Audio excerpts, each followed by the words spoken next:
Hello guys, welcome back to the channel. In today's video, we are going to share with you the tips which you can use while breeding your rabbits. You could be struggling with breeding your rabbits, or even when you breed, you get a few bunnies each time your rabbit gives birth.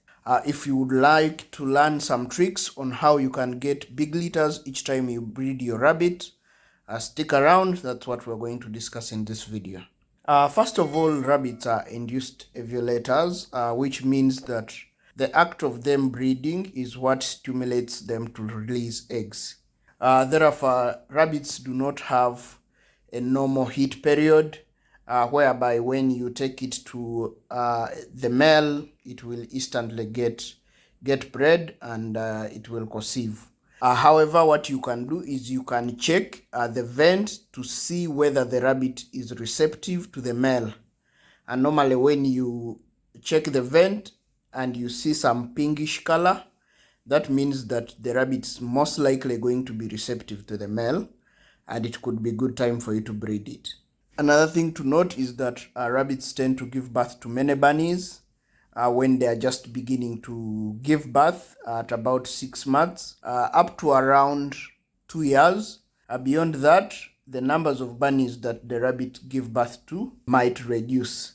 So take note of that. If you're having a very old rabbit and it is beginning to give birth to just a few bunnies, I think it could be time for you to look at replacing it. Another key point that you should not, while breeding rabbits, is that you should not breed rabbits which are related. And this time we are talking about a brother and sister relationship.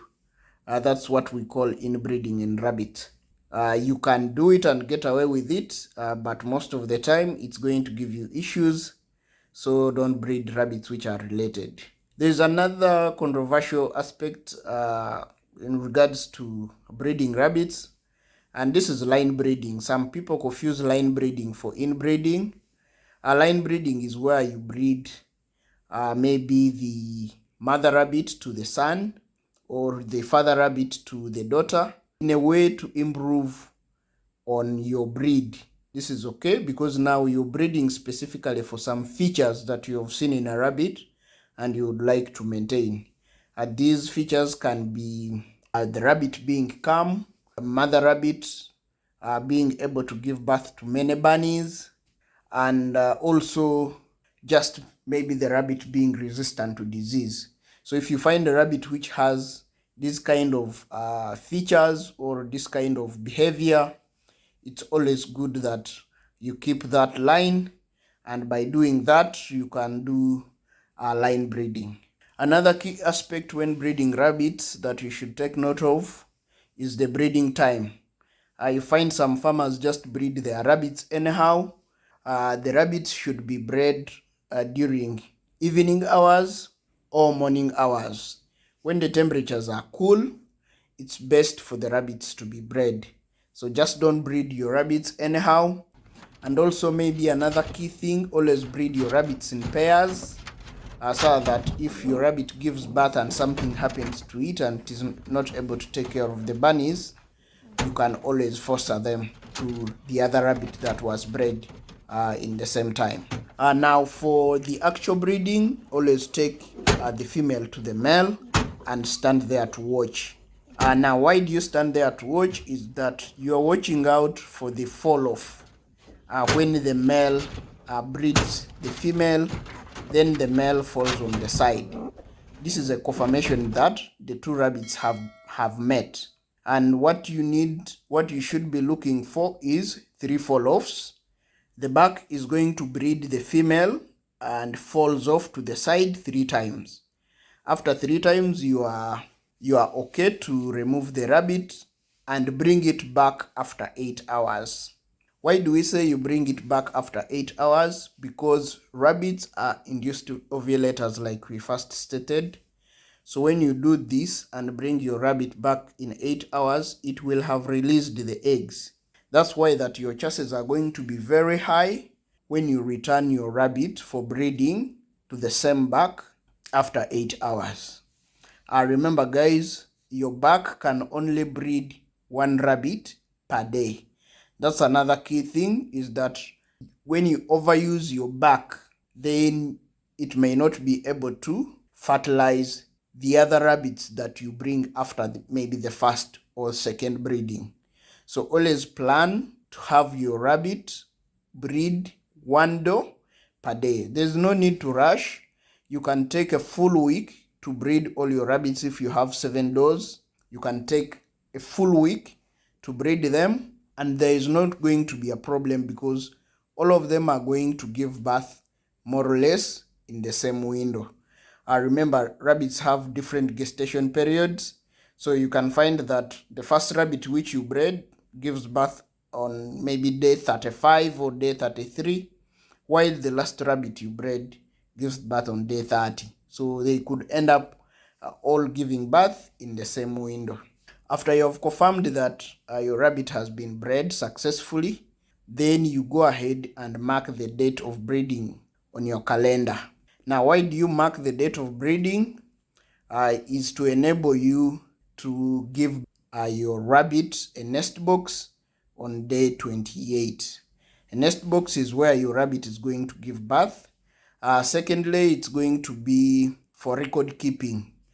Endeavor to capture the back which bred the rabbit, and also capture the cage of the female. The tag that you put on the cage is going to be moved with the bunnies at the point of weaning, so that at any one time you know where those bunnies came from. This is going to help you in a way that now people are looking for quality breeds of rabbit, and trust me, people are going to ask you this kind of information when they come to buy your rabbit.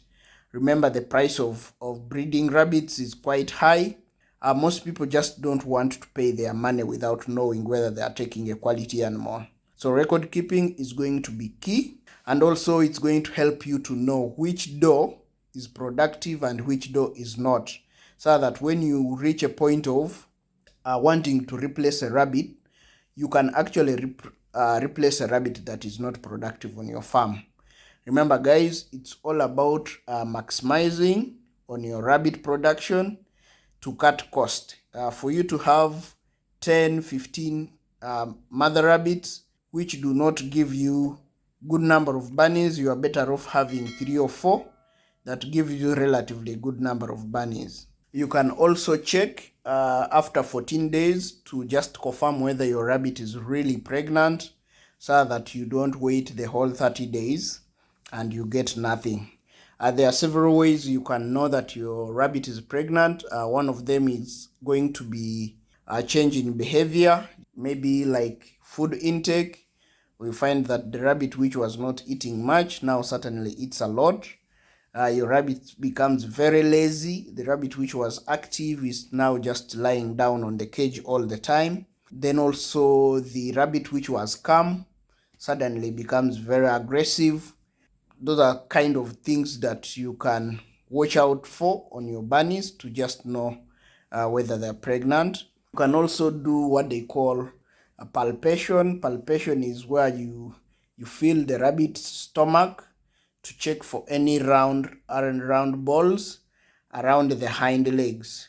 Remember, when the bunnies are just starting to develop at 14 days, they are going to be like round balls, squishy, but round balls.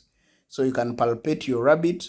This is a very good skill for any rabbit farmer to learn, because it's going to save you days. But if you trust and you have watched your bunny breeding, there is 99% almost that your bunny is going to give birth. If you've watched this video this far, please consider subscribing to the channel, turn on the notification bell, like the video, share it with a friend. Otherwise, thanks for watching. Catch you in the next one.